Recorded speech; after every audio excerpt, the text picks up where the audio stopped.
one from Dietrich Haddon. Now, Dietrich Haddon is one of those celebrated and those good gospel artists, I should say, that reside in USA. Now, during the BET Awards, there is an award that, was awarded, I should say, that was given out, it being Best Gospel Stroke Inspirational Song of the Year. And now, this award, of course, was given to a very good, beautiful song. And this beautiful song features Kirk Franklin, Maverick City, and a lady who does secular music, who is a rapper called Grolila.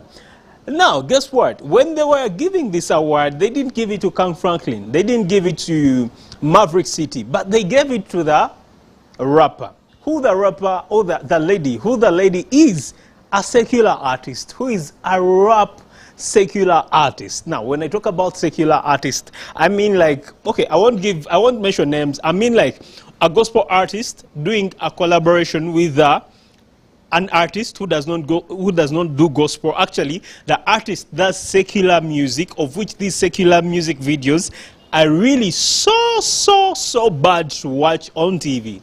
Now, when they're awarding, they give the award to the secular artist for doing a gospel song. What a tragedy. What a very bad image it portrayed out there. So Dietrich Haddon comes out to point out this issue that gospel artists, gospel music, we need to rise up. We need to come out. We need a repair within us. You can't tell me that such an award gets to be given to a secular artist and we all clap hands and we are all happy for that. Yet they didn't recognize the gospel artist in this song. They didn't give any person. So you're telling us, let me just read for you. Okay, let me just read for you what he said on his Insta. Then I'm also going to read for you. I'm going to give you a video. Now, he comes out and says, as an artist who's been in this game a long time, I've got to say it. The gospel music needs a serious reset. I love this genre deeply. It's given me purpose, platform, and a reason to keep singing. But I've also watched too many gifted, he says, I've watched too many gifted gospel artists pour out their hearts only to be blocked by the same tired gatekeepers and politics. This isn't bitterness, it's a burden. We can't keep honoring the same few people every year and expect the genre to grow. It's hard, the cries behind the scenes, people are tired. The culture is shifting, but the system is stuck. Gospel music deserves better. The next generation deserves better. We all do. I mean, I think this cuts across USA, Nigeria, Africa, be it anywhere. We need a reset as gospel music. Well, here is a video of him saying out his careers concerning this particular event that happened. The gospel music industry needs an overhaul, period. After last night's show, it's an indicator that we just need a complete reset. Like what are we doing? Are we allowing this to happen over and over again and wonder why the gospel music industry is dying? Come on, man. In order to have something different, you have to do something different. So we need people in the room that know gospel music, that's in the trenches of gospel music, that's advocating for the genre as a whole and not one particular person. It's already a small genre. So it's hard for us to watch the Dr. Bobby Jones Gospel Award being given to somebody that's not in our space, right? No disrespect to the artist, but that's not the space she's in. And so it makes it discouraging, disappointing, and it takes the wind out of all of it. And we wonder why gospel music is dying. It's because we're doing things like that. Well, on top of that is, we're tired. Nobody will say this, but I will. Of seeing the same people being celebrated year after year. Like there is nobody else in gospel music. Like no one else is working.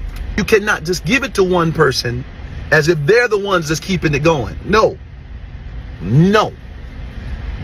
We're done with that. Last night was a great win for the ratings for BET. I give certain people awards for ratings, but it was not a win for the gospel music industry. We got to do better. So I propose let's start something where we can come together and have someone advocating for the genre that have no other motive and agenda in the room but to elevate the gospel music genre as a whole. That's what I feel.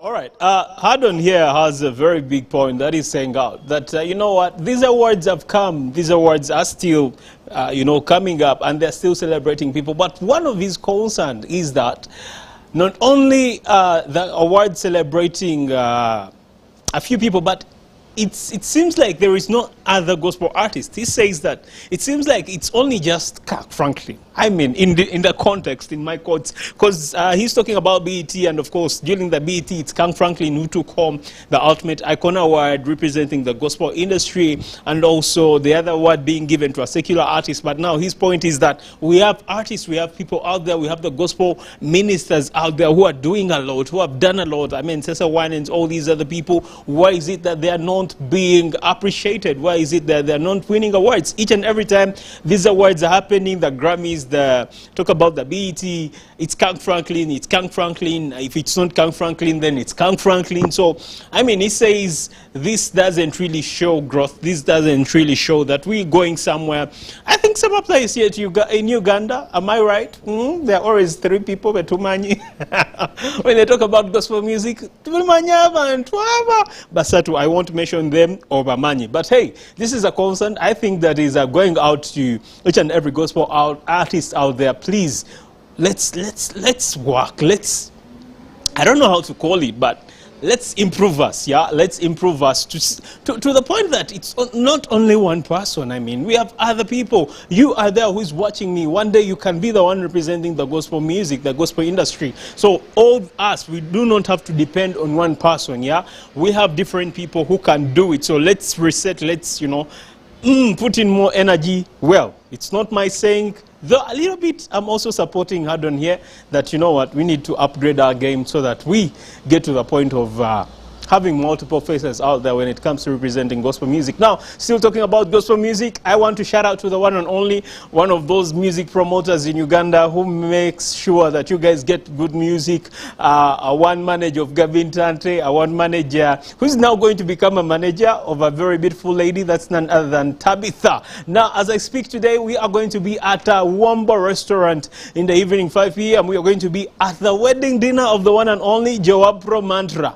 Joab Pro Mantra, or call him Joab Pro Media. He's going to be celebrating his wedding dinner tonight. It is like the last wedding meeting. You know, hey, agenda kuwasa. Oh my God. Agenda kuwasa. This very month, we are going to go to Mbale, to Jeo Muchala, then later on to Gendevu, but to Kube Virairo and all that. But today, I'm welcoming you guys. I'm inviting you for the last wedding meeting, which is a wedding dinner, the first of its kind in Uganda, the first of its kind in the gospel industry, where we have a wedding meeting featuring gospel artists. It's going to be your concert. Tolabangako Gabintan, Tolabangako Pastor Tina Herbert, Tolabangako Lawson, Tolabangako, all these great people. Please come through for the wedding dinner of Joab Pro today, 5 p.m. Wamba restaurant, to have a showcase of all these gospel ministers. And we also celebrate love. I mean, Joab Pro is here. He has done a lot and he's still doing really a lot for the gospel industry. So it needs to be celebrated and it needs to be supported. So come through. I'm going to be there. The Spirit Media team, guys, we're going to be there. Please come through and we celebrate our very own. That's Joab Pro. Now, before I call in for music, let me also highlight for you what's happening. I have two stories. I don't know which one to give you. But let me first give you about the Stella Awards. The Stella Awards are back, celebrating 40 years of Stella Awards. And I mean, the nominations are out. You guys are going to start voting. Also to my friends who are in the USA, who are around Nashville and all that, you guys are going to start voting. And when I look at the nominations list, well, Cesar Winans makes it out with 8 nominations. I mean, the recent concluded K-Love Fans Awards, she took on the second place with the highest number of nominations after Brandon Lake. As I speak right now, when it comes to Stella Awards, well, she's leading. I see she's among the people, the nominees of the Album of the Year. She is in there with More Than This album. When it comes to Male Artist of the Year, it's a very beat tight. We see the one and only Hardon here. We see Chandler Moore out there. Then when it comes to Praise and Worship Album of the Year, Cesar Winans, Chandler Moore as well. competing with all these other people. So it's going to be a tight one here. But we can't wait. We can't wait to see who is going to take home these beautiful accolades, who's going to take home these beautiful awards. It's the Stella Awards, the 40th time, yeah, 40th anniversary. Then we have Hip Hop of the Year, One Curfew here, then Music Video of the Year, Theatric Add-on, and they're going to really be a nice one. So we can't wait to see who is going to win. But just get to know that the Stella Awards are back in power and in mighty. So I'll be giving you updates. How many awards, how many accolades as Cesar Winans taken home in there, and I mean, Chandler Moore, has he got any win? I don't know, of late Chandler Moore is recognized alone, so it's another story of the day that I'll give you, whether Chandler Moore is still part of Maverick City or Akola Gala and all that.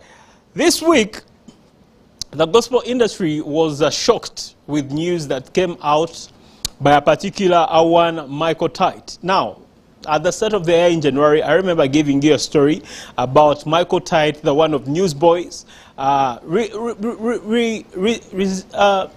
coming out and saying, you know, I've resigned from the Newsboys. Now, the Newsboys is that one musical band that has, you know, produced good hits. God is not dead.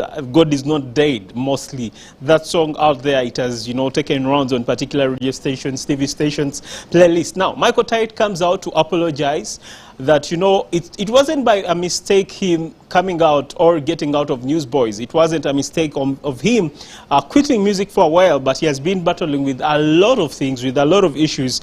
And he came out this week. Well, I'm not going to read for you. I'm not going to read the whole apology or the confession that he made online, but I feel like it reflects to most people out there, to the most celebrities we look at, to the people that inspire us each and every day. I mean, when you talk about Michael Tite, I'm talking about one of those iconic Grammy-nominated, band, a Grammy-nominated band in there when it comes to music. So him coming out personally, talking about all these things he has been fighting with, all these addictions that he has been fighting with, and right now is seeking for your apologies. You, the fans of Newsboys, is seeking for your apologies. I feel like he took a bold step. And, well, I never did. It was all coming out, never confessing. I'm